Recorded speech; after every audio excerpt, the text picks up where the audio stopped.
Olá, agora vamos ver uma característica bem interessante nas peças plásticas. Ela é relativamente comum, mas é um tanto complexa para projetar. Estamos falando de nervuras. Observe. Em primeiro lugar, a gente deve discutir por que as nervuras e reforços são criados ou utilizados em peças plásticas. Os dois principais motivos são, em primeiro lugar, eles melhoram a fluidez localizada em algum ponto. Então, se eu tiver uma dificuldade de meximento da peça, eu posso utilizar uma nervura para facilitar o escoamento do material no sentido da nervura. E, em segundo lugar, essas nervuras e reforços são interessantes para aumentar a rigidez, a flexão de uma peça. Então, eu consigo aumentar a resistência mecânica sem interferir na espessura. Com isso, eu consigo ganhar em resistência sem ter um aumento de massa. Aqui a gente observa alguns tipos característicos de nervuras. Em primeiro lugar, a gente tem nervuras localizadas. Então, nessa peça, é uma carcaça de monitor de computador. A gente vai observar vários tipos de nervuras sendo utilizadas. E essas nervuras têm por função dar estrutura para esses castelos. Esse elemento aqui que vai ter a presença de um pino ou furo, tá? Ele ajuda a aumentar a rigidez entre este pino e a parede principal da peça. A gente pode ver que para cada lado que nós temos um esforço, nós temos uma nervura auxiliando na resistência. Além disso, a gente tem alguns tipos de nervuras aqui contínuas em toda a peça que serve para dissipar alguma tensão, alguma força, ou na montagem ou no uso. Outro tipo interessante de nervura é o que a gente observa nesse tipo de balde ou bacia. Aqui a gente tem, além de nervuras lineares, que vão ajudar a melhorar bastante a fluidez a partir do ponto de ação no centro da peça, nós temos um segundo tipo de nervura, que é o que aumenta a rigidez, que são as nervuras radiais, que vão servir para aumentar a nossa resistência e evitar a deformação desse fundo aqui no uso de carga. Nós temos também nervuras de apoio, que vão ser usadas aqui para aumentar a rigidez, evitando que a gente tenha essa parede principal abrindo ou fechando. Depende do tipo de peça, de componente, a gente pode ter uma grande presença de nervuras. Nesse caso aqui, onde nós temos uma caixa de frutas, é bem comum a presença de praticamente toda a parede dela ser feita por meio de nervuras. Essa característica aqui aumenta consideravelmente a rigidez, a gente consegue agregar bastante em peso, em carga que carrega uma caixa dessas, sem aumentar necessariamente a massa ou espessura de parede, que é o que a gente sempre busca. Então a gente consegue ganhar aqui em aumento de resistência sem necessariamente aumentar em custo ou tempo de fabricação. Quando a gente observa uma nervura, ou que características ela tem, a gente tem uma espessura principal de parede na peça. Nós temos uma altura dessa nervura. Nós temos uma largura na base da nervura, definido aqui por esta dimensão. Nós temos ainda um raio, porque para facilitar a dissipação do fluxo principal do material que vem num sentido e facilitar o seu preenchimento com mudança de direção, a gente utiliza raios, como já vimos nos vídeos anteriores. O que é importante considerar? Que, dada uma espessura de parede, nós temos sempre o aumento na nossa região de calor interna na peça. Quanto maior for a largura, ou então maior for o raio desta nervura, maior também é a zona de calor. Ou seja, isso também contribui negativamente, dependendo da configuração, para tempo de resfriamento e para qualidade de peça. Onde eu vou começar a ter problemas de rechupe, eu posso ter deformação por tensão, facilitando uma quebra nesse ponto aqui, dependendo em casos mais graves, e também um aumento considerável do tempo de resfriamento.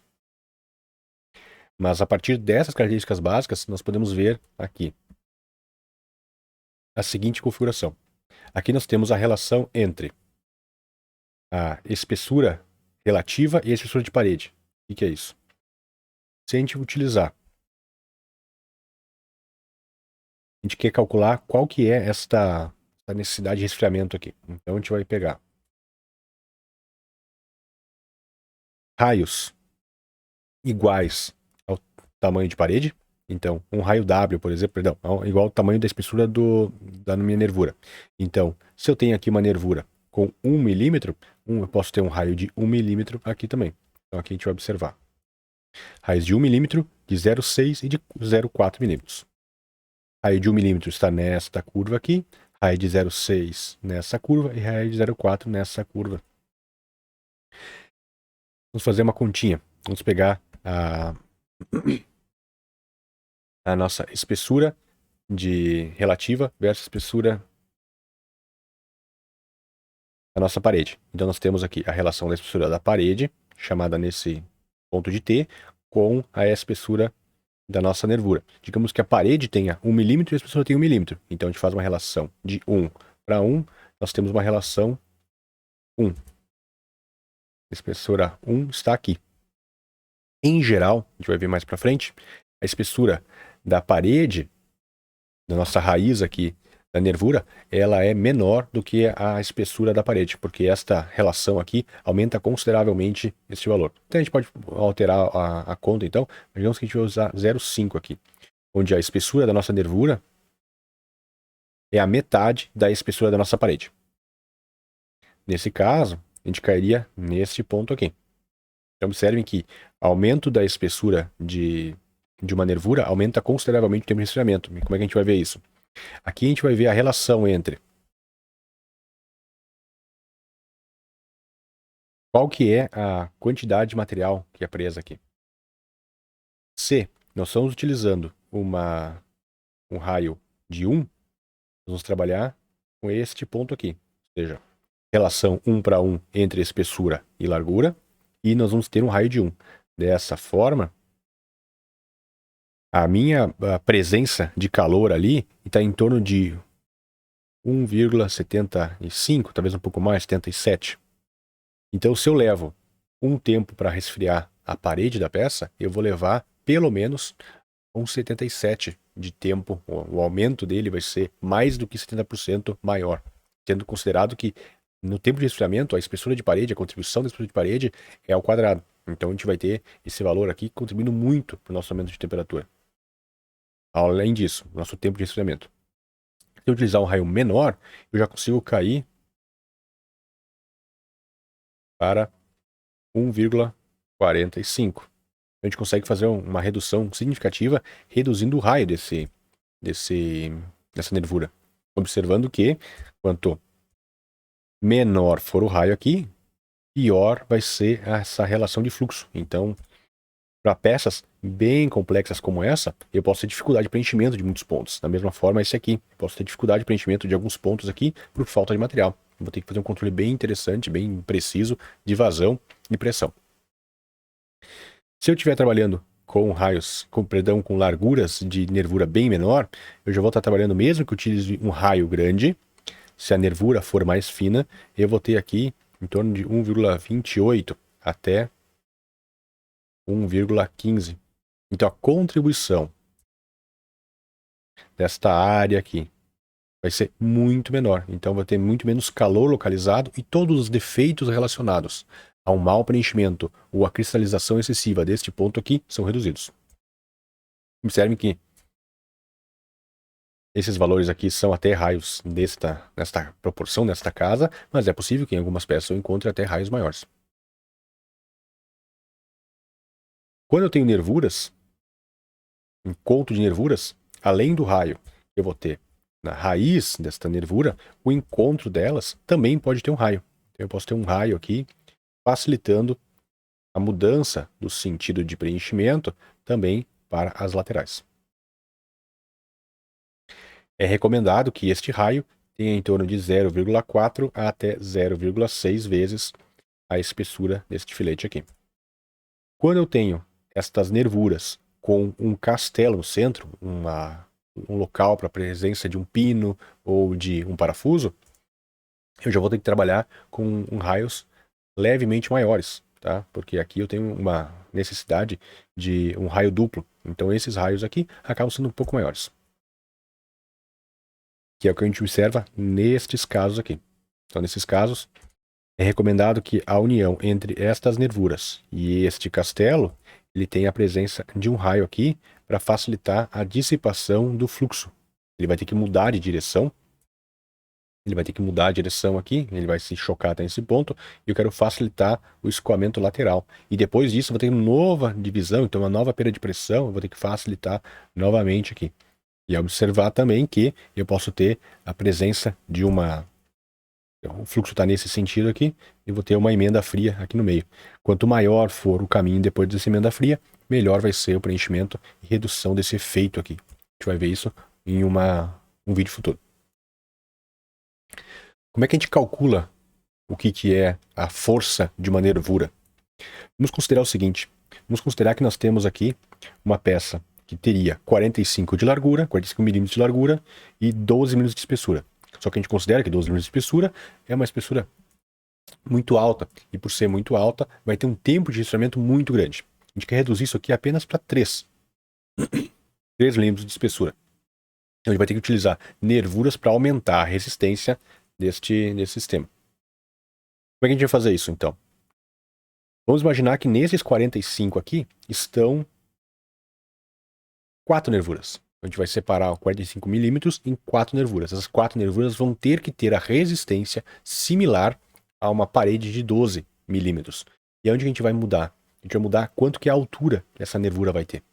Quanto mais alta a nervura, mais material resistindo exatamente no sentido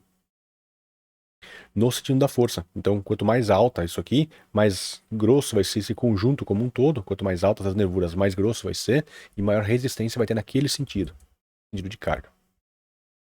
Então, vamos lá. 45 por 12, eu quero reduzir isso para 3 e eu vou utilizar 4 nervuras.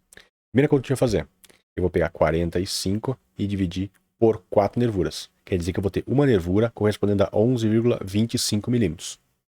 Mesmo que elas não estejam com uma distribuição contínua, eu sei que cada uma contribui aproximadamente para essa relação. Depois, nós vamos dividir isso aqui pela espessura que eu tenho agora. Eu quero trabalhar com 3 milímetros. Isso vai me dar um valor que nós chamamos de BEQ sobre W, que é a resistência equivalente de uma nervura. Então, isso aqui vai me dar um valor de 3,75. Para isso, eu vou buscar aqui a nossa linha de 3,75 e vou marcar ela. Muito bem. Eu já tenho então uma relação de qual que é a resistência relativa de uma nervura. E agora eu vou dividir a espessura que eu gostaria de ter, ou que meu projeto determina, que é 12, pela espessura que eu vou desejar no meu projeto. 3. Assim, eu estou com 4 a relação entre quanto deveria ser e quanto está. Ela tem que ser 4 vezes mais resistente do que está projetado. Se eu considerar que, a partir de uma relação de 4 para esta capacidade reforçante, eu vou saber que a minha relação é em torno de 5,3. A relação entre quanto eu tenho da espessura com nervura e a sem nervura. Se eu multiplicar, então, 5,3 vezes a espessura que eu tenho hoje, ou na minha peça repensada, eu vou ter em torno de 15,9. Esta aqui é a minha altura. Então, eu vou ter, nesta peça aqui, 4 nervuras, 1, 2, 3, 4, e cada uma delas com 15,9. Isso vai me dar uma resistência a uma parede de 13 milímetros equivalente a uma parede de 12 milímetros. Então, eu consigo fazer uma redução significativa na espessura de parede, no tempo de resfriamento, na qualidade da peça, com apenas 3 minutos. Esse gráfico é bem interessante, essa capacidade reforçante é muito fácil de calcular, uma vez que a gente pega o macete e segue a sequência. Vamos observar agora tipos de nervura. Eu tenho, em especial, alguns tipos de nervura bem característicos. Se eu tenho uma espessura que eu quero reduzir, e eu vou utilizar as nervuras, eu posso utilizar nervuras que são simplesmente protuberâncias na peça, são positivos. Nesse caso aqui, a nervura está seguindo de um ponto a outro. E o que ela vai me dar? Ela vai me dar sempre um acúmulo de material em alguns pontos. Como a gente já viu, depende do tipo de nervura, isso pode ser nocivo para a peça. Se eu tenho material com carga, por exemplo, fibra de vidro, nylon fibra de vidro, vai ser difícil a fluidez nesses pontos. Então eu vou ter que começar a aumentar muito os raios para melhorar a fluidez do material, para preencher melhor esses pontos. Isso vai me gerar algumas tensões localizadas. Uma zona de calor ali que pode me dar depois problemas de contração. Então, eu tenho os sistemas lineares aqui, de nervuras, e existe um tipo de nervura que chama nervura de espessura constante, onde em vez de eu seguir com a parede reta, eu vou utilizar o dobramento dessa parede no sentido da carga. Então eu posso trabalhar aqui com paredes dobradas nesse sentido, como se fosse nesse formato, mas sem considerar, então, a parede já tem esse formato aqui. Isso aqui é contínuo nesse sentido, né? E se eu tentar dobrar isso aqui, se eu tentar puxar metade para um lado e metade para o outro, da mesma forma que essas nervuras longitudinais, essas espessuras constantes de nervura também vão dificultar qualquer tipo de dobra, de alteração de forma, de geometria. Porém, a resistência nesse sentido aqui é comprometida, né? Fica muito mais fácil agora forçar e quebrar esses pontos. Então ela é localizada de forma pensada. Isso é muito comum a gente observar em bordas de baldes. Bordas de balde bacia, muitas delas possuem este formato aqui. A função desta nervura aqui, que não deixa de ser uma nervura, é reforçar esse ponto. Então, em vez de eu ter simplesmente uma finalização desse container de forma reta, eu poderia ter aqui também uma nervura sendo aplicada nesse sentido, para ajudar a resistir forças contra ele, mas se eu fizer a curvatura, eu já tenho um ganho por espessura constante. Outro tipo de nervura que é muito comum é a presença de nervuras com engrossamento de canto. Nesse caso, aqui uma nervura de canto foi utilizada para facilitar o escoamento do material por esse canto aqui. Então, o material que se choca até aqui e ele tem espaço para se reordenar e seguir uma nova dimensão. Em peças relativamente finas, isso é bem comum. Utilizar essas nervuras de canto aqui, observe que tem um raio ainda para facilitar o preenchimento dessa parte.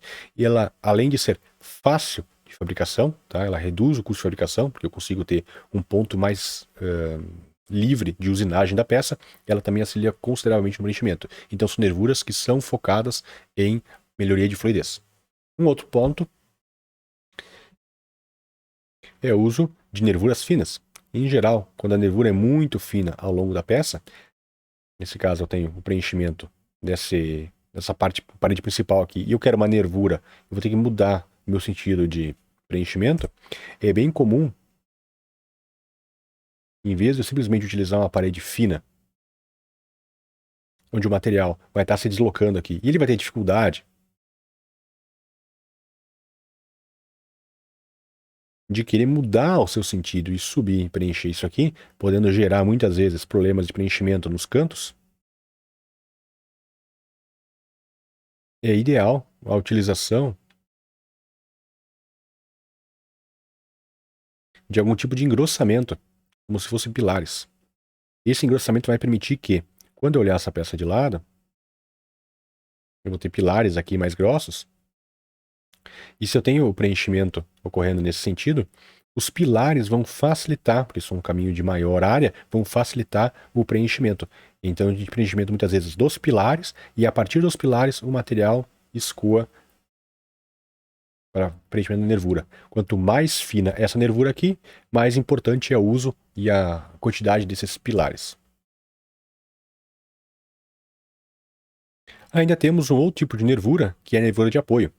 Quando eu tenho um encontro de paredes aqui, eu tenho pouco alinhamento de cadeias nesse encontro aqui, então a resistência da parte da mudança de fluxo é muito baixa. Para isso é muito comum a utilização de nervuras de apoio. Essas nervuras de apoio podem ser unidirecionais ou bidirecionais, ela pode ficar dos dois lados. E é o caso que nós temos neste balde aqui, nessa bacia, né? Essa nervura vai evitar que eu tenha a deformação deste corpo aqui, principalmente durante os movimentos de encher, esvaziar ou de pegar lateralmente. Ele dá um aumento de rigidez bem importante. Aqui um exemplo de peça técnica. Quanto maior o nível de necessidades ou de requisitos que uma peça tem, mais importante é um bom controle da presença dessas nervuras para facilitar um preenchimento, a produção dessa peça, a montagem. Então são várias características que podem ser utilizadas ou podem ser ganhas a partir de um projeto adequado de nervuras. Então isso aqui é uma carcaça de um alternador e esse projeto ele tem a presença de nervuras radiais, lineares, Os castelos têm a presença de nervuras. Nem todas as nervuras são contínuas, então a gente tem alguns elementos aqui que são ligados por nervuras. Vejam que o parafuso ele é deslocado, ele é bem longe do corpo principal, mas foi utilizado uma nervura para redução da massa da peça nesses pontos aqui, para facilitar a montagem. Então, são exemplos de componentes que são melhorados a partir do uso de nervura. Quanto mais técnica a peça, mais importante é um bom detalhamento desse componente. Espero que tenham entendido. Nos vemos no próximo vídeo.